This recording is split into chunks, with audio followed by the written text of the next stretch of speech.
સુરતના સચિન પોલીસે POCSO act હેઠળના વર્ષ 2022ના અપહરણ અને દુષ્કર્મ કેસમાં ફરાર આરોપી રવિન્દ્ર કિશોરીલાલ સોનીને ઝડપી પાડ્યો છે. સુરતના સચિન પોલીસે પોક્સો એક્ટ હેઠળ નોંધાયેલા ગંભીર ગુનામાં ફરાર ચાલી રહેલા આરોપીને ઝડપી પાડ્યો છે.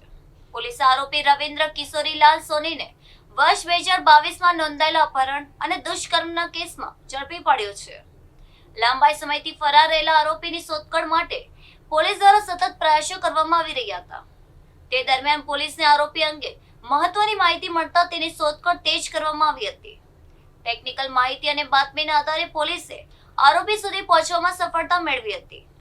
ત્યારબાદ પોલીસે કાર્યવાહી કરી આરોપીને ઝડપી પડ્યો હતો.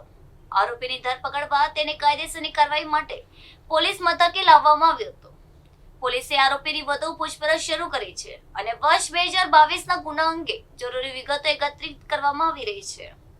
આરોપી કેટલા સમયથી ફરાર હતો અને આ સમયગાળા દરમિયાન ક્યાં રહ્યો હતો તે અંગે પણ તપાસ હાથ ધરવામાં આવી રહી છે. હાલ સચિન પોલીસ દ્વારા સમગ્ર મામલે વધુ તપાસ ચાલી રહી છે અને આરોપી વિરુદ્ધ કાયદેસરની કાર્યવાહી કરવામાં આવી રહી છે.